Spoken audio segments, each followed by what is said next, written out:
अस्सलामुअलैकुम। अच्छा गुड़िया, चैप्टर 5 बी मैंने आज पढ़ाना था, जिसमें टॉपिक हमारा इन विट्रो फर्टिलाइजेशन है। उसके स्टेप्स हमने आज डिस्कस करने थे। इन विट्रो फर्टिलाइजेशन के नाम से ही पता चल रहा है ये कैसा प्रोसेस है जिसमें जो फर्टिलाइजेशन है बेसिकली वो आउटसाइड द बॉडी होती है, यानी एग और स्पर्म को आउटसाइड द बॉडी फर्टिलाइज कराया जाता है। और ये बेसिकली एक ट्रीटमेंट है इनफर्टिलिटी को डील करने के लिए, ठीक है। उसके लिए एडवांस टूल ये यूज़ किया जाता है जब दूसरे मेथड्स बिल्कुल यूज़फुल नहीं रहते, तो एट लास्ट आप कह लें कि जो आईवीएफ है वो प्रोसीजर यूज़ किया जाता है। इसमें जो लुइस ब्राउन है ये वो फर्स्ट टेस्ट ट्यूब बेबी था जो 25 जुलाई 1978 में पैदा हुआ इस प्रोसेस के ज़रिए, यानी आईवीएफ के ज़रिए। और ये सक्सेसफुल प्रोसीजर रहा। लंदन में इन विट्रो फर्टिलाइजेशन के प्रोसेस से ये पहला बेबी जो है वो पैदा हुआ था। और इसके लिए जो रॉबर्ट जी एडवर्ड था उसको फिर नोबेल प्राइज़ भी मिला था फिजियोलॉजी में 2010 में, ठीक है, क्योंकि उसने ये वाला मेथड जो इंट्रोड्यूस कराया था, that's why. In vitro fertilisation बड़ा ही कॉम्प्लेक्स और एक्सपेंसिव एक प्रोसेस है, इसलिए बहुत कम लोग इसकी तरफ जाते हैं। सिर्फ 5% रेशो आप समझ लें कि वो इस तरफ मूव करते हैं।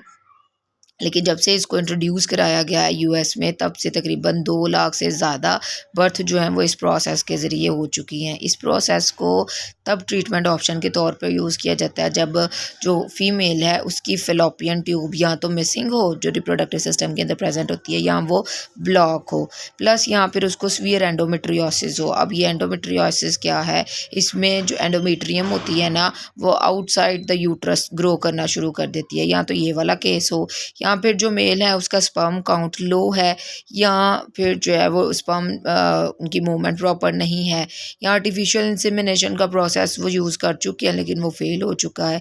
इसके अलावा इनफर्टिलिटी के कुछ ऐसे इश्यूज़ हैं जो कि अनएक्सप्लेन है फॉर अ लॉन्ग टाइम। पता ही नहीं है क्या रीज़न है, किस वजह से जो है वो नॉर्मल प्रोसेस जो फर्टिलाइजेशन का है उसको अटेन नहीं कर पा रहे। तो इन तमाम केसेस में फिर जो कपल्स होते हैं ना, या किसी भी इनहेरिटेड डिसऑर्डर को अवॉइड करने के लिए भी वो इस प्रोसेस से गुजर जाते हैं और तब वो इसको अडॉप्ट कर लेती हैं।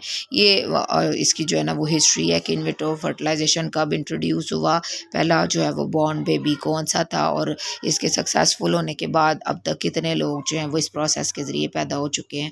आफ्टर दैट यहाँ पर जो है इसके मेन स्टेप्स बताए हुए हैं वो वही हैं जो हमने आगे पढ़ने हैं, तो इनको करने की ज़रूरत नहीं, हम डायरेक्टली यहीं से शुरू करेंगे, ठीक है। इसमें हमारे पास जो मेन स्टेप्स हैं इन विट्रो फर्टिलाइजेशन के, उसमें पहला जो स्टेप है वो है ओवेरियन स्टिमुलेशन। इसमें भी जो बताया गया ना वो सेम चीज़ है जो यहाँ पे डिटेल में मौजूद है, इसलिए मैं सीधा यहाँ से शुरू कर रही हूँ। ओवेरियन स्टिमुलेशन यानी जो फीमेल है उसको ऐसी मेडिसिन वगैरह दी जाती हैं कि उसकी ओवरी जो है वो थोड़ी हाइपर स्टिमुलेट हो जाए और वो एक से ज़्यादा ओवा एक टाइम में प्रोड्यूस करे। जो उसका मेंस्ट्रुअल साइकिल है, जिसको कि हम ओव्यूलेशन इंडक्शन भी बोलते हैं, उस दौरान जो है वो ज़्यादा ओवा, मल्टीपल ओवा वो प्रोड्यूस करे ताकि ज़्यादा ओवा कलेक्ट किए जा सकें। ये इसलिए किया जाता है ताकि कई दफ़ा ऐसा होता है कि जो ओवा है जब उसको निकाला जाता है ना ओवरी से, तो वो ठीक नहीं होता, मतलब किसी वजह से वो डैमेज हो जाता है, या फिर वो प्रॉपरली डेवलप नहीं कर पाता, या फिर फर्टिलाइज ही नहीं हो पाता जब उसको बाहर निकाल लिया जाता है। इसलिए जो है ये सारी चीज़ें ज़रूरी हैं कि एक टाइम पे जो है मल्टीपल ओवा ओबटेन किए जाएं। और इस पूरे प्रोसेस को कि ओव्यूलेशन होने वाली है या प्रोसेस जो है वो मतलब फॉलिकुलर सेल्स के अंदर ओवा डेवलप कर रहे हैं, इस सारे को प्रॉपरली जो है मॉनिटर किया जाता है अल्ट्रासाउंड के ज़रिए, प्लस कुछ यूरिन और ब्लड टेस्ट भी कराए जाते हैं ताकि हार्मोन लेवल वगैरह चेक किया जा सके। अब यहाँ पर जो गोनाडोट्रोपिन रिलीजिंग हार्मोन है उसकी बेस पे यहाँ पे 2 मेथड्स हैं। एक तो नेचुरल मेथड है आईवीएफ का, और दूसरा जो है माइल्ड साइकिल होता है आईवीएफ का। नेचुरल मेथड में ऐसा कोई मेडिकेशन नहीं यूज़ की जाती ओवरी को हाइपर स्टिमुलेट करने के लिए कि वो ज़्यादा से ओवा प्रोड्यूस करे, बल्कि यहाँ पे उन ड्रग्स को यूज़ किया जाता है जो ओव्यूलेशन सप्रेशन कॉज करते हैं along with the gonadotropin releasing hormone. मतलब वो एक टाइम में फिर जो ओवा है उसको सप्रेस कर देते हैं कि अभी उसका रिलीज़ ना हो, नेक्स्ट टाइम में हो जाए, तो वो नेचुरली 2-3 महीने बाद आप समझ लें कि वो मल्टीपल ओवा ऑब्टेन कर लेते हैं।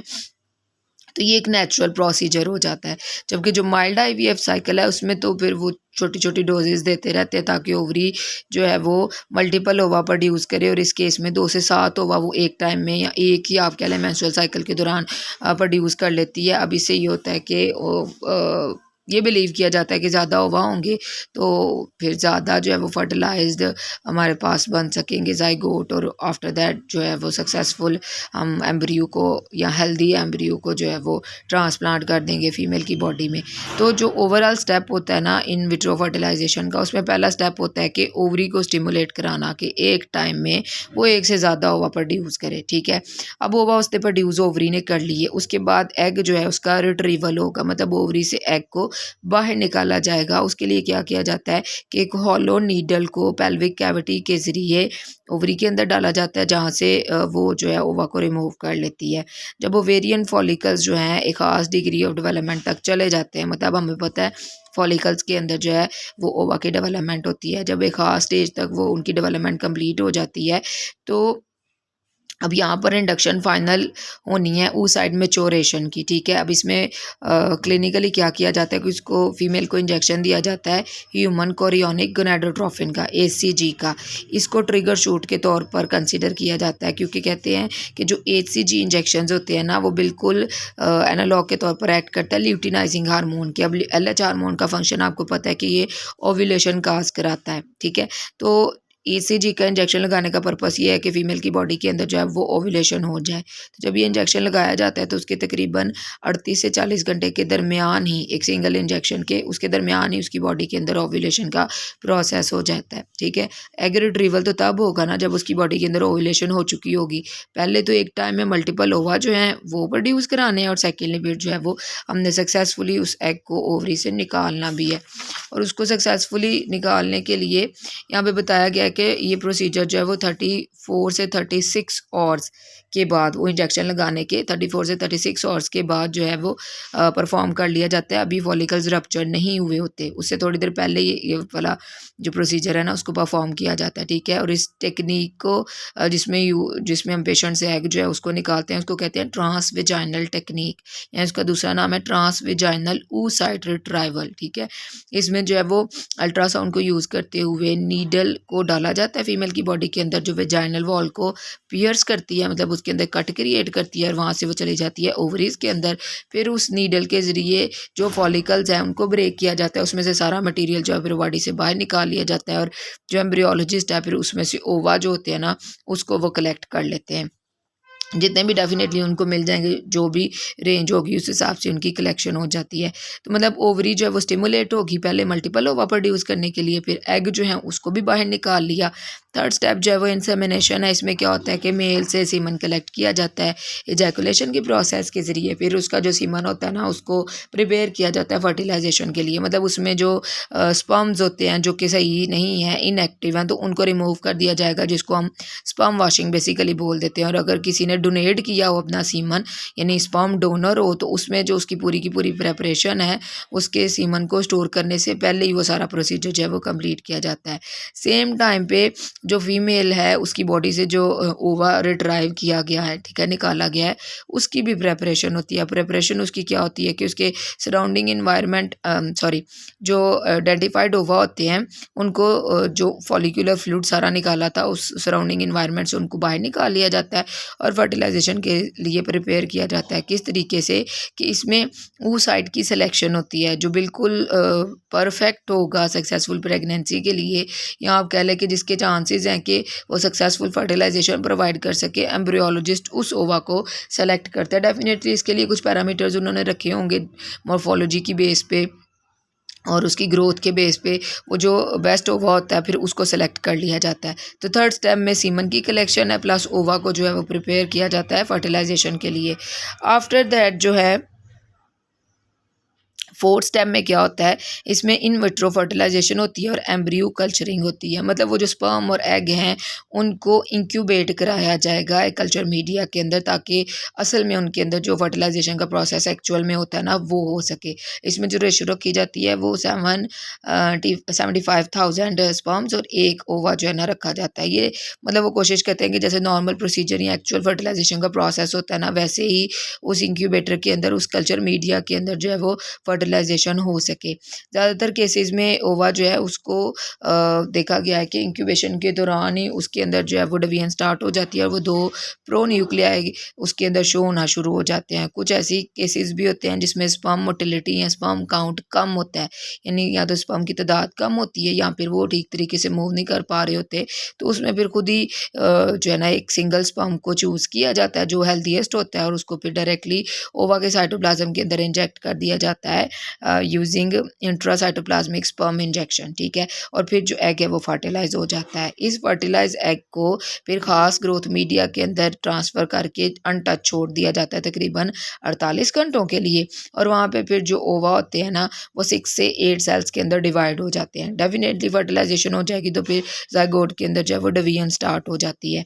अब एम्ब्रियोज जो होते हैं उनको 6 से 8 सेल स्टेज तक जब कल्चर किया जाता है, जो कि ओवम रिट्रीवल के बाद ही हो रहा है, उसके बाद उनको जो है वो ट्रांसफ़र किया जाएगा, तब किया जाएगा जब वो ब्लास्टोसिस्ट की स्टेज तक पहुँच जाएंगे, और ये रिट्रीवल के तकरीबन 5वें दिन होता है, ठीक है। अगर बहुत सारे गुड क्वालिटी ओवा मिल जाए तो फिर वो तीसरे दिन पे भी फीमेल की बॉडी के अंदर उसको ट्रांसफ़र कर देते हैं, लेकिन नॉर्मली उसको वो 5th डे के ऊपर जो है ना वो बॉडी के अंदर ट्रांसफ़र करते हैं।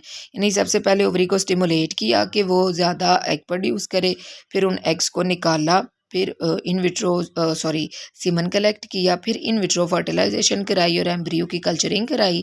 जब वो ब्लास्टोसिस्ट स्टेज तक आ गया तो अब हमने क्या कराना है, एम्ब्रियो का ट्रांसफ़र, ठीक है। अब बहुत सारी एडवांस टेक्नोलॉजीज़ ऐसी आ चुकी हैं जिसमें हाई ग्रेडिंग मेथड्स को यूटिलाइज़ करके जो अच्छी क्वालिटी का एम्ब्रियो होता है या oocytes होते हैं ना, उन्हीं को सेलेक्ट किया जाता है। इसमें मॉर्फोलॉजी को प्रेफरेंस दी जाती है और उसमें स्कोरिंग सिस्टम के एतबार से ये देखा जाता है कि कौन सा एम्ब्रियो ऐसा है जिसको चूज़ किया जाएगा तो ऑप्टिमम या ऑप्टिमाइज प्रेगनेंसी जो है वो आएगी, यानी सक्सेसफुल प्रेगनेंसी हो जाएगी। अच्छा, उसके बाद फिर जो एम्ब्रियोज़ होते हैं ना उनको फीमेल के यूट्रस के अंदर सक्सेसफुली ट्रांसफ़र कर दिया जाता है, और मोस्ट केसेस में 2 से 3 दिन बाद जो एग रिट्रीवल है, जैसे हमने ऊपर डिस्कस किया, उसको ट्रांसफ़र कर दिया जाता है, वो जब 2 to 4 सेल स्टेज के ऊपर होता है। अब यहाँ पर ये देखा गया है कि जो बेस्ट एम्ब्रियो होते हैं ना उसी को पेशेंट के यूट्रस के अंदर ट्रांसफ़र किया जाता है, एक थिन प्लास्टिक कैथेटर को इस्तेमाल करते हुए, जो उसके वेजाइना और सर्विक्स से होता हुआ जाता है उसके यूट्रस में, और वहाँ पर जाके जो है फिर वो उसको इम्प्लांट कर दिया जाता है एम्ब्रियोज़ को, और वो फिर सक्सेसफुली उसके यूट्रस के अंदर इम्प्लांट हो जाते हैं। ये सारे स्टेप जो हैं वो सीक्वेंशली हो रहे होते हैं और रेगुलर मॉनिटरिंग इसमें की जाती है, प्रॉपर अल्ट्रासाउंड्स की जाती हैं, प्रॉपर टेस्ट कराए जाते हैं ब्लड के, यूरिन के, और फिर जो है ये पूरा प्रोसीजर सक्सेसफुल होता है। इसमें एक उन्होंने ओवरव्यू दिया हुआ है, जैसे हमने पढ़ा कि पहले ओवेरियन हाइपरस्टिमुलेशन होती है, उसको मेडिसिन दी जाती हैं कि वो मल्टीपल ओवा प्रोड्यूस करे एक टाइम में, उसमें नेचुरल और माइल्ड IVF साइकिल को हमने डिस्कस किया था। फिर ट्रांसविजाइनल oocyte रिट्रीवल होता है जिसमें एक नीडल को डाल के उसके जो ओवरी होती है उसमें जो ग्रोन फॉलिकल्स होते हैं उस नीडल के थ्रू वो सारा मटेरियल लेके फिर एम्ब्रियोलॉजिस्ट जो बेस्ट ओवा होते हैं या जो ओवा होते हैं उनको वो कलेक्ट कर लेते हैं। उसके बाद सीमन को कलेक्ट करके सीमन को प्रिपेयर किया जाता है, उसमें से फिर जो इनएक्टिव सेल्स होते हैं उनको निकाल दिया जाता है। आफ्टर दैट स्पर्म और एग को इंक्यूबेट कराया जाता है ताकि सक्सेसफुल फर्टिलाइजेशन जो है वो हो सके और वो ब्लास्टोसिस्ट स्टेज तक चले जाएँ। जब वो स्टेज तक चले जाते हैं तो फिर ये चीज़ नोट की गई है कि तब जो है वो इस काबिल हो जाते हैं, यानी हमारे पास जो इंक्यूबेशन और उसका कल्चर है ये एक ही स्टेप में डिस्कस किए हुए हैं, इन विट्रो फर्टिलाइजेशन और कल्चरिंग, ठीक है। तो जब वो ब्लास्टोसिस्ट स्टेज तक जाता है तो फिर इसको जो है वो हम ले आते हैं ट्रांसफ़र के लिए, और उसको फिर एक थिन कैथेटर के ज़रिए फीमेल के वेजाइना से सर्विक्स के थ्रू उसके यूट्रस के अंदर इम्प्लांट कर दिया जाता है, और एक टाइम में मल्टीपल एम्ब्रियोज भी जो है वो उसकी बॉडी के अंदर ट्रांसफ़र कराए जाते हैं ताकि सक्सेसफुल जो है प्रेगनेंसी पॉसिबल हो। अगर एक ना हो तो दूसरा लाजमी तौर पर वहाँ पे सक्सेसफुली इम्प्लांट कर जाए, ठीक है। इस तरह से अगर प्रेगनेंसी टेस्ट पॉजिटिव आ जाए तो वेल एंड गुड, अदरवाइज फिर ये स्टेप जो है उन्हें रिपीट करना पड़ता है। तो ये सारा प्रोसीजर जो है वो इन विट्रो फर्टिलाइजेशन का है कि ये किस तरह से आउटसाइड द बॉडी एग को फर्टिलाइज करके फीमेल की बॉडी के अंदर इंट्रोड्यूस कराया जाता है। अब इसमें सक्सेस और कुछ फेलियर फैक्टर्स होते हैं जो इन विट्रो फर्टिलाइजेशन को इफेक्ट करते हैं, जो देखे गए हैं उनमें से एक तो है मैटरनल एज, ठीक है, कि फ़ीमेल की एज कितनी है। आईवीएफ उन लोगों को सजेस्ट किया जाता है जिनमें कुछ ऐसे मसाइल पाए जाते हैं। एक तो एज जो है वो यहाँ पे रोल प्ले कर रही है, दूसरा उनकी इनफर्टिलिटी की ड्यूरेशन कितनी है या सब फर्टिलिटी उन्हें कब से है, कब से वो इस मसले का शिकार हैं। प्लस जो उनके फॉलिकल स्टिमुलेटिंग हार्मोन है उनका लेवल क्या रहता है, वो फ्लक्चुएट तो नहीं होता रहता, उस वजह से तो उनके इश्यूज़ नहीं हैं। प्लस जो oocytes वो प्रोड्यूस करती हैं उनकी क्या रेशो है, ठीक है, यहाँ वो फीमेल जो है वो oocyte प्रोड्यूस कर भी पा रही है या नहीं, ये सारे के सारे जो हैं वो रिलेट कर रहे हैं ओवरीज के फंक्शन के साथ, ठीक है। और ऑप्टिमल वुमेन की एज जो उन्होंने ऑब्जर्व की वो थी 23 से 39 ईयर्स जब उनका ट्रीटमेंट किया गया। जिन जिन लोगों का ट्रीटमेंट हुआ उनकी ये एज उन्होंने देखी, इनके अंदर उन्होंने जो प्रेगनेंसी कॉम्प्लिकेशंस हैं या इनफर्टिलिटी के जो चांसेस थे वो ज़्यादा हुए थे, और वो सारे इन्हीं फैक्टर्स की वजह से थे। एज फैक्टर हो सकता है, अगर ये देखें 23 तो इतनी एज नहीं होती है, वहाँ पे एज का फैक्टर नहीं है, तो वहाँ पे हो सकता है वो वैसे ही इनफर्टाइल हो, उसका जो है वो एफएसएच का लेवल जो है वो प्रॉपर ना हो, या वो oocyte प्रॉपर रेगुलरली प्रोड्यूस ना कर पा रही हो, तो वहाँ पे ये सारे मल्टीपल फैक्टर्स उसके ओवेरियन फंक्शंस को डिस्टर्ब कर रहे थे। दैट्स वाई वो जो है वो प्रेग्नेंट नहीं हो पा रही थी, इसलिए उनको आईवीएफ की तरफ जो है वो मूव करना पड़ता है।